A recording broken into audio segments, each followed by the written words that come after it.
بسم اللہ الرحمن الرحیم۔ السلام علیکم، آپ دیکھ رہے ہیں الف نیوز اور میں ہوں آپ کے ساتھ ماجد علی۔ شامل کرتے ہیں پاکستان اور دنیا بھر سے بریکنگ نیوز ہیڈ لائنز۔ حملوں کا خدشہ، امریکہ کی اپنے شہریوں کو روس چھوڑنے کی ہدایت۔ انتہا پسندوں کی جانب سے حملے کے خدشے کے پیش نظر امریکہ نے اپنے شہریوں کو روس چھوڑنے کی ہدایت کر دی۔ امریکی سفارت خانے کے مطابق اگلے 48 گھنٹوں میں بڑے اجتماع سے گریز کریں۔ انتہا پسند بڑے اجتماعات اور کنسرٹس کو نشانہ بنا سکتے ہیں۔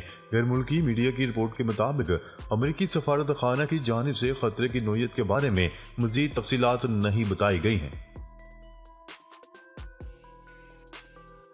خبر کے اگلے حصے میں بات کرتے ہیں لندن میں غزہ میں جنگ بندی کے لیے بڑا مظاہرہ۔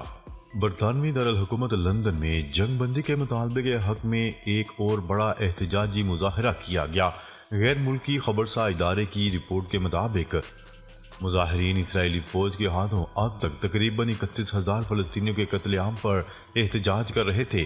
ان ہلاک ہونے والوں میں بڑی تعداد فلسطینی بچوں اور عورتوں کی شامل ہے۔ لندن میں رواں سال کے 5ویں بڑے احتجاجی مظاہرے کا اہتمام کرنے والوں کے منتظمین بن جمال کا کہنا تھا کہ ہم غزہ میں جنگ بندی تک یہ احتجاج جاری رکھیں گے۔ ہمارا یہ احتجاج اس وقت تک جاری رہے گا جب تک جنگ بندی کا مطالبہ نہیں کیا جاتا اور کئی دہائیوں سے فلسطینیوں پر اسرائیلی جبر ختم نہیں ہو جاتا۔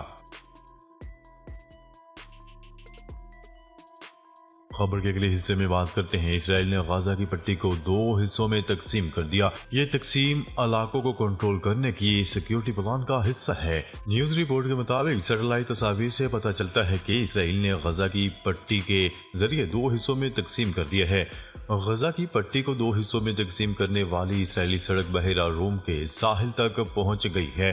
امریکی نشریاتی ادارے نے سیٹلائٹ تصاویر کے تجزیے سے ظاہر کیا ہے کہ اسرائیلی فوج کی جانب سے غزہ کو 2 حصوں میں تقسیم کرنے والی سڑک بحیرہ روم کے ساحل تک پہنچ چکی ہے۔ اسرائیلی حکام کا کہنا تھا کہ یہ اس علاقے کو مہینوں اور شاید آنے والے برسوں تک کنٹرول کرنے کے سیکیورٹی پلان کا حصہ ہے۔ 6 مارچ کو لی گئی ایک سیٹلائٹ تصاویر سے پتہ چلتا ہے کہ مشرقی مغربی سڑک جو ہفتوں سے زیر تعمیر ہے اب غزہ اسرائیل کے سرحدی علاقے سے پوری پٹی میں پھیلی ہوئی ہے۔ یہ تقریباً 6.5 کلومیٹر طویل ہے اور شمال کو تقسیم کرتی ہے۔ اس میں تقریباً 2 کلومیٹر موجود سڑک شامل ہے جو باقی نہیں ہے۔ اسرائیلی فوج نے بتایا ہے کہ وہ اس سڑک کا استعمال علاقے میں آپریشنل قدم جمانے اور فوجیوں کو گزارنے کے ساتھ ساتھ لاجسٹک آلات کی اجازت دینے کے لیے کر رہی ہے۔ سڑک کی تکمیل کے بارے میں پوچھے جانے پر اسرائیلی فوج نے کہا کہ سڑک جنگ سے پہلے موجود تھی، بختربند گاڑیوں کی وجہ سے اس کی تعزین و آرائش کی جا رہی تھی۔ خبر کے اگلے حصے میں بات کرتے ہیں غزہ جنگ، امریکہ و اسرائیل خفیہ سربراہان کی ملاقات۔ امریکی CIA اور اسرائیل کے خفیہ ادارے موساد کے سربراہوں نے ایک اہم ملاقات کی ہے۔ غیر ملکی خبرساز ادارے کی رپورٹ کے مطابق یہ ملاقات اسرائیلی یرغمالیوں کی رہائی اور ان کے مستقبل سے جڑے امور کے بارے میں تھی۔ قاہرہ میں یرغمالیوں کی رہائی اور غزہ میں جنگ بندی کے لیے جاری رہنے والے مذاکرات سے یہ بیٹھک الگ سجائی گئی تھی۔ ایک طرف یہ ملاقات محض 2 طرفہ تھی اور دوسری طرف اس ملاقات کے فوری بعد ہوئی جس میں قاہرہ میں قطر، مصر اور حماس کے نمائندے شریک تھے، مگر اسرائیل کی عدم شرکت کے باعث نتیجہ خیز نہ ہو سکی۔ خبر کے اگلے حصے میں بات کرتے ہیں کسان دہلی چلو مارچ، مظاہرین پر تشدد، گرفتاریاں اور آج ریل روکو تحریک کی کال۔ بھارت کی ریاست ہریانہ اور پنجاب کے کسانوں نے اپنے حقوق کے لیے جدوجہد جاری۔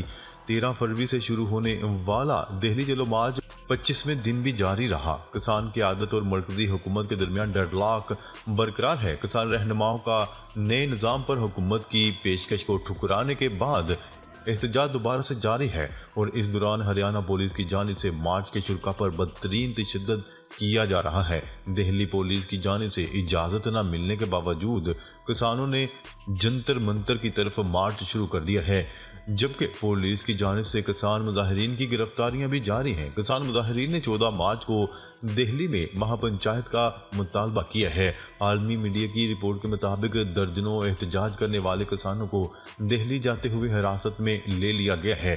BBC کی رپورٹ کے مطابق مارچ کو روکنے کے لیے مودی سرکار کی جانب سے دہلی کی سرحدوں پر سخت رکاوٹیں اور پولیس تعینات کر دی گئی ہے۔ کسان مظاہرین کی جانب سے 10 مارچ کو ملک بھر میں ریل روکو تحریک کی بھی کال دی گئی ہے۔ کسانوں کے احتجاج کے باعث بھارتی پنجاب ڈیزل اور سلنڈر گیس کے سنگین بحران کا شکار ہو چکی ہے۔ خبر کے اگلے حصے میں بات کرتے ہیں سعودی عرب کی جانب سے سوڈان میں جنگ بندی کے فیصلے کا خیر مقدم۔ سلامتی کونسل نے سوڈان میں ماہ رمضان المبارک کے دوران جنگ بندی کا فیصلہ کیا ہے۔ اس حوالے سے سعودی عرب کا کہنا ہے کہ توقع ہے کہ سلامتی کونسل کے اکثریتی فیصلے کو تمام فریقین تسلیم کریں گے۔ خبر کے اگلے حصے میں بات کرتے ہیں غزہ شہر کے علاقے بیت الحیہ میں اسرائیلی طیارے کی بمباری۔ غزہ شہر کے علاقے بیت الحیہ میں اسرائیلی طیارے کی بمباری کے نتیجے میں متعدد افراد شہید اور زخمی ہو گئے۔ عرب میڈیا کی رپورٹ کے مطابق ابو نصر خاندان کے گھر پر بمباری کی گئی۔ غیر ملکی میڈیا کی رپورٹ کے مطابق 7 اکتوبر سے اب تک فلسطینی شہداء کی تعداد 30,960 ہو چکی ہے۔ اسرائیلی حملوں میں اب تک 72,524 فلسطینی زخمی ہوئے ہیں۔ دوسری جانب امریکی صدر جو بائیڈن کی انتخابی مہم کے دوران فلسطینی حامی کارکنان نے احتجاج کیا۔ عرب میڈیا کی رپورٹ کے مطابق امریکی شہر اٹلانٹا میں جو بائیڈن کی تقریر کے دوران فلسطین کی حمایت میں نعرے لگے۔ فلسطین کے حامی کارکنان نے نعرے لگائے کہ جو بائیڈن تم ایک آمر ہو، فلسطین میں نسل کشی ہو رہی ہے۔ خبر کے اگلے حصے میں بات کرتے ہیں چینی صدر شی جن پنگ کی آصف علی زرداری کو صدر منتخب ہونے پر مبارکباد۔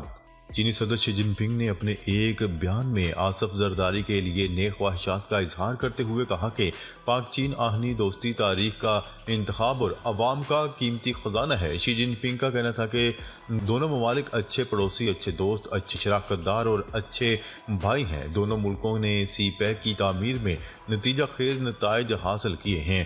انہوں نے مزید کہا کہ پاکستان اور چین نے قریبی اعلیٰ سطح تبادلے کو برقرار رکھا ہے۔ کیا رہے کہ حکمران اتحاد جماعتوں کے امیدوار آصف علی زرداری گزشتہ روز پاکستان کے 14ویں صدر منتخب ہوئے۔ آصف علی زرداری نے 411 الیکٹورل ووٹ حاصل کیے، جبکہ مد مقابل امیدوار محمود خان اچکزئی 181 الیکٹورل ووٹ حاصل کر سکے۔ خبر کے اگلے حصے میں بات کرتے ہیں امریکی صدر جو بائیڈن نے ٹک ٹاک کے استعمال پر پابندی کی منظوری دے دی۔ جو بائیڈن نے اس بل کو قانونی حیثیت دینے کی حمایت کی جو امریکہ میں ٹک ٹاک اپلیکیشن کو ہٹانے کی بنیاد فراہم کرے گا۔ پارس نیوز کی رپورٹ کے مطابق امریکی صدر جو بائیڈن نے جمعے کو ایک ایسے قانون کی حمایت کی ہے جس کے تحت مختلف صارفین پر امریکہ میں ٹک ٹاک اپلیکیشن کے استعمال پر پابندی ہوگی۔ ایسوسی ایٹڈ پریس کے مطابق یہ کارروائی چینی حکومت کو امریکی صدر کے ڈیٹا کی دستیابی کے بارے میں واشنگٹن میں بڑھتے ہوئے خدشات کے درمیان کی جا رہی ہے۔ صحافیوں سے بات چیت میں جو بائیڈن نے کہا کہ اگر ایسا بل پاس ہوتا ہے تو میں اس پر دستخط کر دوں گا۔ امریکی عوام نمائندگان کی انرجی اینڈ کامرس کمیٹی نے بھی متفقہ طور پر مذکورہ بل کے حق میں ووٹ دیا ہے۔ امریکی عوام نمائندگان ٹک ٹاک اپلیکیشن کے استعمال پر پابندی کے لیے ووٹنگ کا ارادہ رکھتا ہے۔ دوسری جانب امریکہ کے سابق صدر اور اس ملک کے ریپبلکن پارٹی کے ممکنہ امیدوار ڈونلڈ ٹرمپ نے اپنے سوشل نیٹ ورک پر ایک پوسٹ میں امریکی صارفین کے لیے ٹک ٹاک کے استعمال پر پابندی کی مخالفت کی ہے اور کہا کہ ایسا اقدام فیس بک جیسے دوسرے سوشل میڈیا پلیٹ فارمز کے لیے راہ ہموار کرتا ہے۔ ان کی مخالفت اس وقت سامنے آئی تھی جب انہوں نے 2020 میں وی چیٹ کے ساتھ ٹک ٹاک پر پابندی عائد کرنے کی کوشش کی تھی۔